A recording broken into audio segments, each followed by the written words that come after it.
everyone, welcome back to another video. In today's video I'm going to be reacting to your unpopular hamster opinions.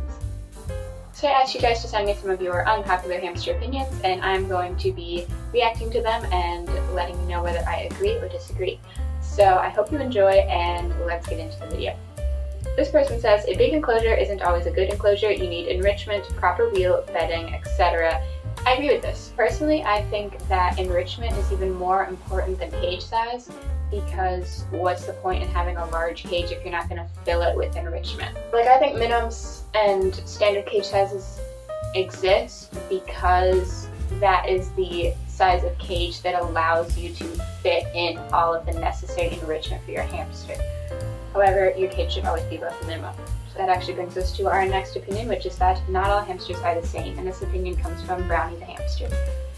And they say that my parents often compare my current hamster to my past hamsters, and I don't get it, they're not all the same. I definitely agree with this. Not all hamsters like the same things or have the same personalities. They are all very unique creatures.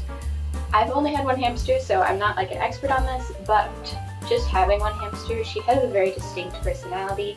And I think that's part of the fun of having hamsters is getting to know them and learning their personalities, because even though they are such small creatures, they really do have their own personalities and have their own tendencies, but different hamsters have different preferences and different personalities.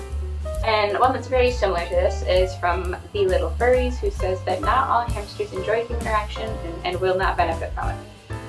I agree. I got lucky with a hamster who's really sweet and who tolerates, I suppose, human interaction and does enjoy being around humans. But there are definitely some hamsters that are very afraid of humans, and no matter how much taming you try to do with them, they will just never grow out of it. So our next opinion is, having a million sprays doesn't automatically make your cage great or enriching, because it's kind of like giving your hamster infinite treats, which isn't necessarily really a good thing. So I see where they're coming from, but personally I disagree with this. If you know me, you know that sprays are literally like my favorite hamster item to ever exist. And I have found that my hamster's happiness in her cage does directly correlate to the amount of sprays in her cage. When I run low on sprays and I don't have a lot of sprays to crowd the enclosure, she does start to show boredom behaviors, but when I have a lot of sprays, she is perfectly happy. This may not be true for all hamsters, like I said, they have different personalities, but at least for my hamsters, this is not the case. And then also to comment on their like giving your hamster infinite treats thing, most hamsters will not eat all of the sprays in the cage. My hamster only eats sorghum, millet, and oat on occasion. However, there's so many different types of sprays, so usually your hamster is not going to like all of them. But they still are an amazing way to crowd the enclosure, and then also it does provide extra enrichment for them because they have, you know, extra snacks to nibble on. So we have another opinion relating to cages. This person says, just because you have a bin cage doesn't mean it's a good cage. So I agree with this opinion. I don't have anything against bin cages themselves. The only thing that I have wrong with them is that they are just too small. There is no bin cage in the US that is above the minimum, except for a Christmas tree tote, which is only available in December. And even that one is only like 13 inches tall, so you're really going to struggle to fit everything you need in there. But the important thing to remember with bins and the big misconception with bin cages is that oftentimes the stores, when they advertise the size of the cage, they're doing the top measurements, which are incorrect to the actual amount of floor space your hamster will get, because the majority of bins will taper up, and you're measuring the top portion is going to be larger than the portion where your hamster is actually living. But for example, the bin that I used to have, which was the 50-gallon Sterilite stacker bin, that one, the top measurements, so the measurements that were advertised in the store and that most people would assume is the size of the cage, was like 800 something square inches. But the actual size of the cage, which is, I measured it at the bedding depth, was actually about 550 square inches, which is pretty far below the minimum. So I don't have anything against bin cages except that they are just not large enough. And now let's move on to some about buying a hamster. So I got a couple of these. So this person says that hamsters should cost more, whether buying or adopting, because them being so cheap make people think they are a cheap pet to keep, which is not true. They say, I adopted my hamster 7 weeks ago and have spent over 400 pounds on him already, and that is with a DIY enclosure. Also, people will be less likely to buy a hamster without proper consideration if they cost more. So yes, this is definitely something I agree on. I paid $16 for my hamster, and then I spent over $1,000 in the next 6 months of owning her. Being able to buy a living animal for like, you know, $15 or $20 is kind of insane to me. Like, anybody can and anybody does just go out and buy an animal like a hamster and not give them a good life because they don't know how to care for them. And it makes impulse purchasing so easy. So definitely, I definitely agree with that one. And then this opinion is also pretty similar. It says you should have to do paperwork to get a hamster since they are easy to pick on and mistreat. Yeah, definitely. I definitely think paperwork should be a must for when you're adopting any animal because it makes impulse purchasing harder. So yeah, I definitely agree that purchasing or adopting a hamster should be more difficult. And then this was a really interesting opinion. And it says, if you are an ethical breeder and you sell the babies, that is not an adoption. That is a sale, which is fine, but please don't use the word adoption. Adoption implies that hamsters were rescued. Purposely breeding them is not a rescue. So this was something I was actually thinking about a while ago, and I do agree with this.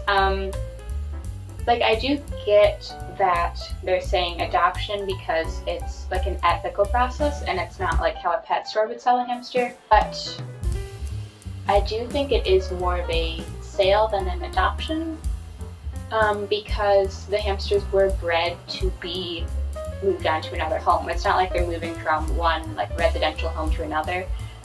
They're being sold.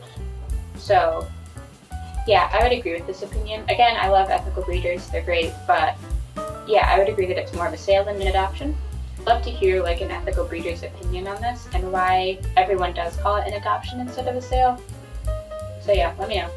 This next opinion comes from Splotch the Ham, and they say that class pets shouldn't exist even if the care isn't that bad.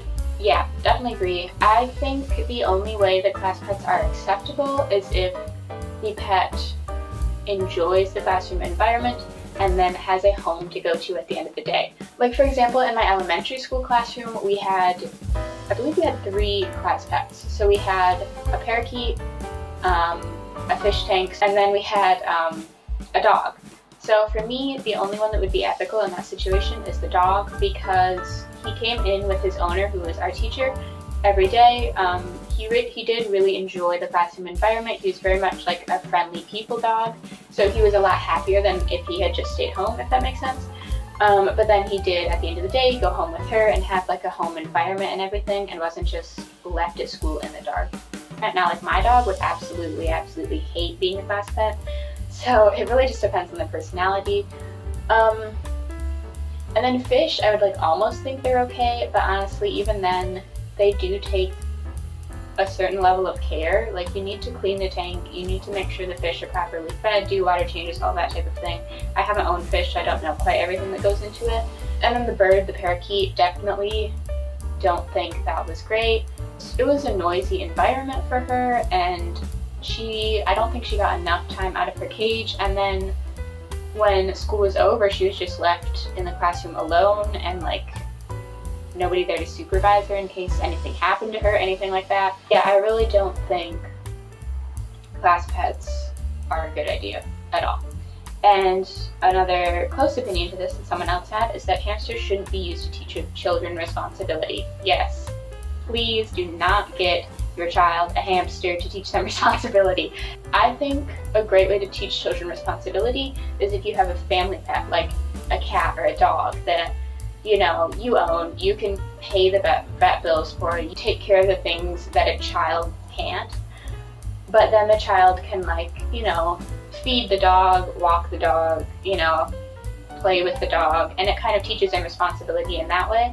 And also, hamsters just make terrible pets for children. Like, they're nocturnal, you're lucky if your hamster wakes up at 8 p.m. Like, that's rare.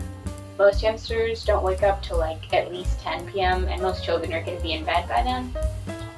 Like I said, a lot of hamsters don't like human interaction. So maybe your child is going to get bitten and then they're going to be scared of the hamster. Hamsters take up a lot of space, they're expensive pets, like there's just so much to consider. Like, personally, if I had to put an age on it, I would say that no one under the age of 12 should own a hamster unless they are knowledgeable on proper care and their parent or guardian or whoever is going to pay for the hamster. And then our next opinion is from Trey JST, and they say that hamsters shouldn't be used for clout. So I would agree. Yeah, that is definitely something that really annoys me. It's like, you know, you see those videos, it's like, I got a hamster, and it has like 50,000 views or more. They're getting like all the wrong things. And then you never ever see the hamster again on their channel, and you're like, okay, what happened to it? Well, they got rid of it, the hamster died because they neglected it. It's just not a good idea. Just don't do that, you know? I think it's a good idea to document, like, your hamster in proper hamster care and everything.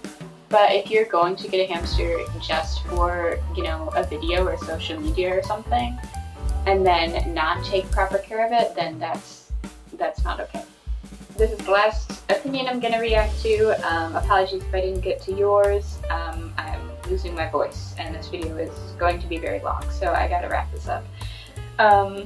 So this last opinion is from My Perfect Pets, who says, when researching about hamsters, don't use books from the library. They are almost all teaching bad care and saying inhumane things are okay when they really aren't. So yes, I agree with this. A lot of hamster books, probably almost all hamster books in the library, were published at least 10 years ago when hamster care was considerably worse than it is now. And even books from present day usually have a lot of incorrect information.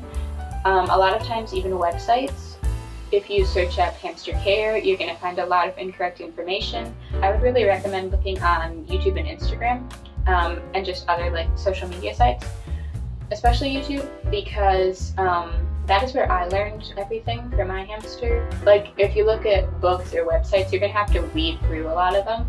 And then that's also the case too, like if you search on YouTube hamster care, you're going to find a lot of, you know, bad videos and advice. But there is also a pretty large proper hamster care community here on YouTube, so you will be able to find a lot of great information on social media. Okay, so that was the final opinion. Thank you everyone for submitting all of your opinions. There were a ton to react to, so sorry that I didn't get to all of them. I might do a part 2 in the future down the road, but let me know if you enjoyed this video. Let me know your opinions on my opinions on the opinions, I guess. And yeah, I would just love to hear your thoughts or anything else that you have to share. Comment them down below. I will see you in my next video, and